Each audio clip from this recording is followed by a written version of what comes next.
Laughlin, Nevada started out as a single casino on the Colorado River, across from the Arizona border. After a couple decades it had become a mini Vegas, with another community, Bullhead City, popping up just across the river on the Arizona side. The area attracted a lot of visitors, providing cheap hotel rooms to entice gamblers to try their luck on the slots and table games. Along with the gambling came drugs and crime. This is the story of a child killer that was recently set free.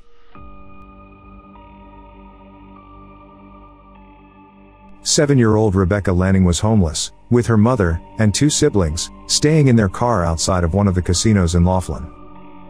The family was originally from Canada, but had made their way to the southwest U.S.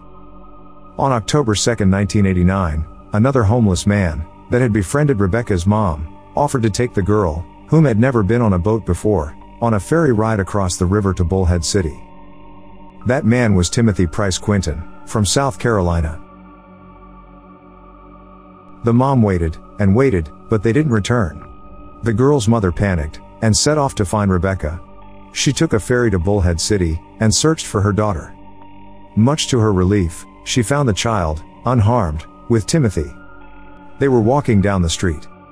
Timothy said they got delayed because he ran into somebody he knew, and they were walking on the way to his car. She had met Timothy, who was also living in his car in the casino parking lot, just a few days prior. He convinced the mom to wait there, claiming he and Rebecca would go to his nearby car and return to pick the mom up.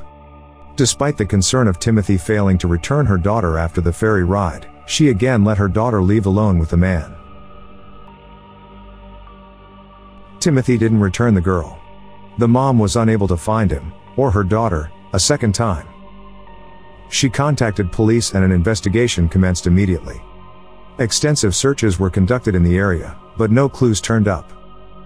The FBI led that case, but each passing day decreased the likelihood of recovering Rebecca alive. A week after Rebecca's disappearance, Timothy was arrested in California. He was stopped by police in a stolen car, and fled on foot, but was captured shortly after. His background revealed an extensive criminal record.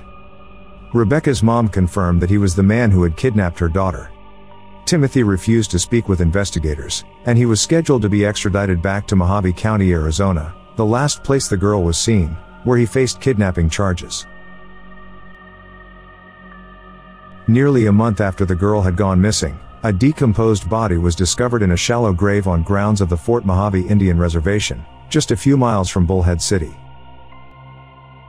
The grave was located off a dirt road, in an illegal dump just off the Colorado River. Two men had been searching for scrap metal in the area when they noticed a foul odor.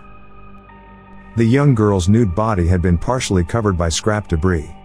It was positively identified as Rebecca. Authorities had already filed kidnapping charges, and planned to file murder charges once the trial was completed. That turned out to be a big mistake. Timothy's court-appointed defense attorney was able to argue that filing murder charges in a new trial, but using the same evidence presented in the kidnapping trial, constituted double jeopardy.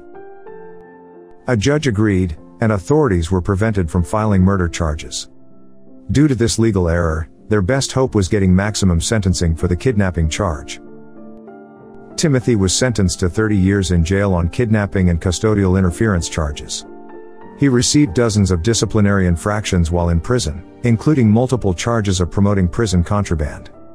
For the additional charges he received concurrent sentences of 6 years. It is a common practice for high-profile criminals to legally change their name in prison. A search for Timothy Price Quinton revealed no matching inmate. Fortunately, by filing a Freedom of Information request, Timothy's new legal name was revealed to be Christian Two Rivers. Christian, formerly Timothy, sued the Arizona Department of Corrections for poor health care while he was incarcerated. Criminal rights groups lobbied on his behalf, but the state of Arizona prevailed. He also wrote to publications, such as Prison Life magazine, during his time locked up. He met a pen pal while in prison that soon became his wife, but not long after, she divorced him. With such a heinous criminal history and ongoing infractions, it seemed unlikely that Christian Two Rivers could get released early. Then, in 2019, he was granted parole. He was allowed to live in a halfway house in Phoenix. He created a LinkedIn page, pretending to be an electrician for the Arizona Department of Corrections. Most recently, he moved to South Carolina and got married again.